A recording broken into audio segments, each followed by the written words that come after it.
বিসমিল্লাহির রহমানির রহিম। সম্মানিত উপস্থিতি, আপনাদেরকে ধৈর্য ধরে বসে থাকার জন্য অনেক অভিনন্দন। আপনারা জানেন যে আমরা যে আগামী আসন্ন নির্বাচন উপলক্ষে সীমানা নির্ধারণ সংক্রান্ত একটা কমিটি এখানে কাজ করেছিলেন এবং সেই কমিটির যে খসড়া সেটা আমরা গত 30শে জুলাই গেজেট বিজ্ঞপ্তির মাধ্যমে আমরা সর্বস্তরে জানিয়েছি এবং বলেছিলাম যে আমরা যে সীমানাটা নির্ধারণ করেছি এটা খসড়া, এবং আপনাদের যদি কারোর কোনো আপত্তি থাকে তাহলে সেটা আমাদের যেন 10ই আগস্ট পর্যন্ত এই সময়সীমার মধ্যে আমাদের কাছে তারা তাদের দাবি, আপত্তি, সুপারিশ, পরামর্শ ইত্যাদি যেন দেন। সেই অনুযায়ী আমরা গত 10ই আগস্ট পর্যন্ত 33টা জেলার 84টা আসন সম্পর্কিত 1185টা আপত্তি এবং 708টা পরামর্শ বা সুপারিশ পক্ষে পেয়েছি। সর্বমোট তাহলে আপত্তি এবং প্রাপ্ত আপত্তি এবং সুপারিশের সংখ্যা হচ্ছে 1893, 33টা জেলার 84টা আসন সম্পর্কিত।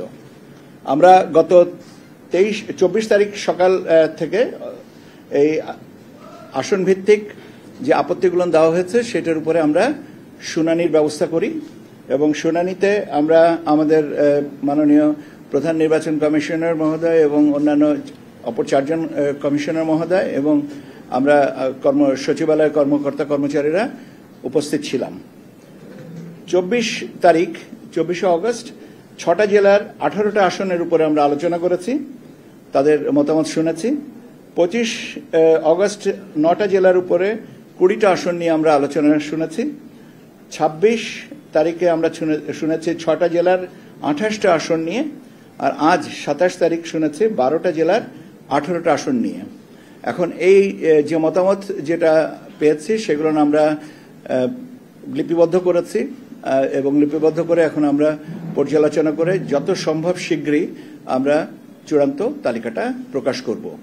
এখানে বলে রাখা ভালো যে পক্ষে এবং বিপক্ষে আমরা এখানে যেটা হয়েছিল যে পক্ষে অনেকে বলেছেন, বিপক্ষে আমরা মূলত আপত্তিটা আগে শুনেছি এবং আপত্তির ক্ষেত্রে যে প্রস্তাবনাটা এসছে সেটার পক্ষে, সেটার বিপক্ষে বা আমরা যে গেজেটটা করেছি সেটার পক্ষে ও আমরা কথা শুনেছি।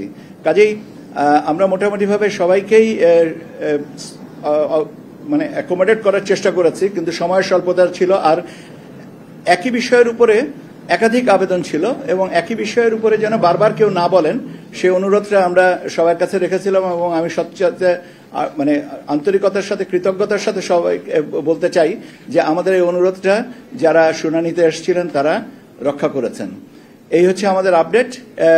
এই মুহূর্তে আমরা আরো কিছু কাজ করছি এবং আমি মনে করি যে হয়তো আগামীকালকে আপনাদেরকে আরো কিছু বাড়তি তথ্য দেওয়ার সুযোগ পাবো আমি। কাজে আপনাদের কাছে এই পর্যায়ে আমি আপনাকে এই প্রশ্নের উত্তরটা আমি আগেই দিয়েছি। আমি বলেছি আপনাকে আগামীকালকে আমি আপনাদেরকে আরো কিছু তথ্য দেওয়ার সুযোগ পাবো এবং আমি আপনাদেরকে আগামীকালকে ইনশাল্লাহ আরো ভালো কিছু আরো বাড়তি কিছু তথ্য দিব। সে পর্যন্ত একটু অপেক্ষা করেন। Have nice time. আচ্ছা, সব কথাই যদি আজকেই বলে দিই তাহলে আর কালকের জন্য গোপন রাখলাম কি?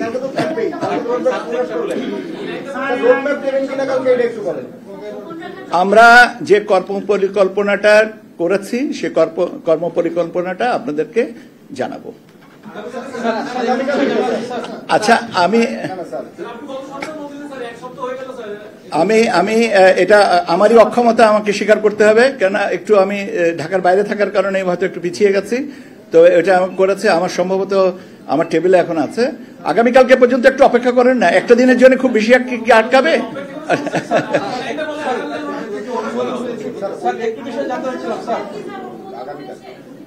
আমি তো আপনাদেরকে বলছি যে আগামীকালকে আমি আপনাদেরকে আরো অনেক কিছু বলার সুযোগ পাবো, সেই পর্যন্ত একটু আমাকে, আচ্ছা আমার কাছেও কিন্তু কৌতূহলটা থাকুক না। কৌতূহল কি খারাপ নাকি?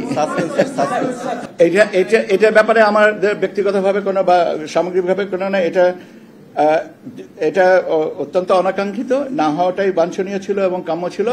এটাও আমাদের জন্য একটা লেসন যে অনেক কিছুই অনাকাঙ্ক্ষিত জিনিস সামনে এসে পড়ে জীবনে, এটা একটা পার্ট, কিন্তু এটা না হওয়াটাই ভালো ছিল এবং এটা আমাদের জন্য সবার জন্য একটা দুঃখজনক ঘটনা।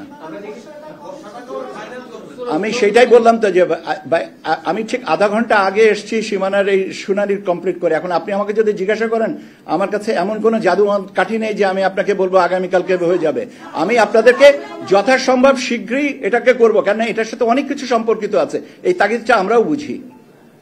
ঠিক আছে, আসনের পক্ষে বিপক্ষে শুনানি হয়েছে, আপনারা যেটি চূড়ান্ত করতে যাচ্ছেন সেটি কি এই 84টা আসনের ভিতরে সীমাবদ্ধ থাকবে নাকি 84 আসনের বাইরে অন্য কোনো আপনার চেঞ্জ?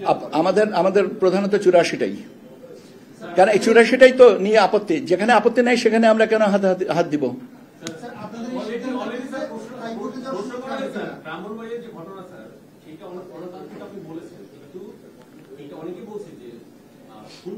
সামনে যখন এই ঘটনা ঘটে ভোট কেন্দ্রে, তাহলে কি হতে পারে? এই ঘটনার পর কারো বিরুদ্ধে স্যার আপনাদের ব্যবস্থা নিতে দেখলাম না, কেন?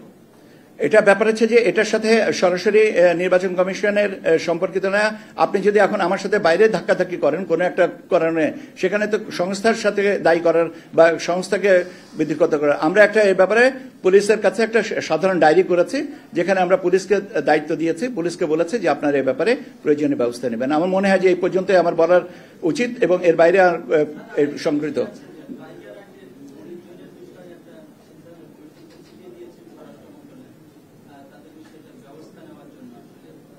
আমরা কোনো কাউকে, আমি এরকম একটা আমার কানে খবর এসছে যে আমরা নাকি কাউকে পাসপোর্ট জব্দ করার কথা বলেছি। আসলে পাসপোর্ট জব্দ করার এখতিয়ার আমাদের নাই এবং আমরা এটা করিনি। ধন্যবাদ আপনাদেরকে।